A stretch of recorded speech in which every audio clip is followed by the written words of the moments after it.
Bagaimana cara Tuhan menyiapkan seorang Paulus menjadi rasul terbesar di Perjanjian Baru, penulis 2/3 dari kitab-kitab di Perjanjian Baru, merintis gereja-gereja, kebanyakan di gereja di Eropa dan sebagainya, untuk misi yang sangat luar biasa.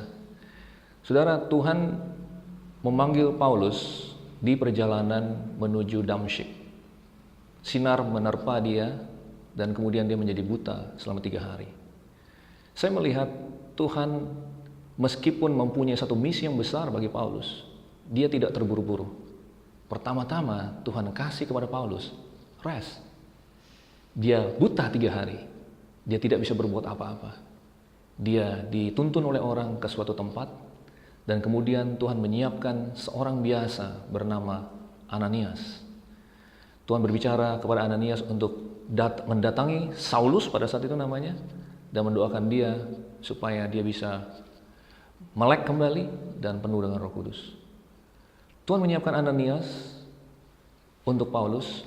Arti kata daripada nama Ananias, Hananya, the grace of God, kasih karunia Tuhan.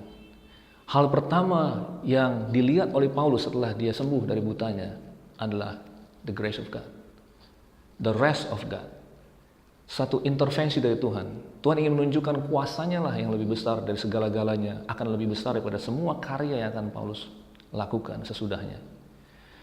Melalui Ananias, Tuhan berkata kepada Paulus, aku akan menunjukkan kepadanya betapa banyaknya penderitaan yang harus ia tanggung demi Injil yang harus dia beritakan demi namaku. Tapi lihat, Tuhan memberikan rest terlebih dahulu. Apa yang terjadi kemudian? Paulus sendiri bercerita di Galatia 1 dan 2. Dikatakan dia langsung ingin memulai pelayanan di Damsyik, dia berkhotbah, tapi seperti kita bisa duga, jemaat tidak langsung bisa menerima dia, karena orang yang mereka lihat sebagai penganiaya jemaat, orang yang mengejar-ngejar mereka untuk membunuh mereka, menyeret mereka ke dalam penjara, tiba-tiba berkhotbah, mereka tidak bisa terima. Jadi Paulus ditolak, dan kemudian Paulus sendiri bercerita, dia dibawa oleh Tuhan ke tanah Arab selama 3,5 tahun. Itu adalah sekolah Alkitabnya Paulus. Tuhan tidak terburu-buru dengan Paulus. Tuhan memberi dia rest, mendidik dia. Dan kemudian di Galatia 2 ayat 1, Paulus berkata, baru 14 tahun kemudian, ia pergi ke Yerusalem dan berjabat tangan dengan Petrus, Yakobus, dan lain-lain. Tuhan tidak terburu-buru dengan kita. Mungkin Anda seorang anak muda yang berapi-api ingin melayani Tuhan. Saya juga sangat berapi-api sebagai anak muda melayani Tuhan. Tapi saya belajar sekarang, ada satu prinsip yang sangat penting, yaitu rest. Kita rest di dalam Tuhan.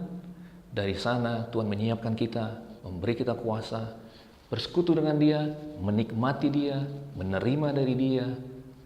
Maka dari situlah kekuatan kita untuk berkarya, melayani, misi, menginjili, memuridkan. Saya berharap kita bisa bermetanoia hari ini pada saat kita mau memulai melayani Tuhan dan berkarya. Terlebih dahulu mengalami rest di dalam Dia. Go metanoia, go rethinking today.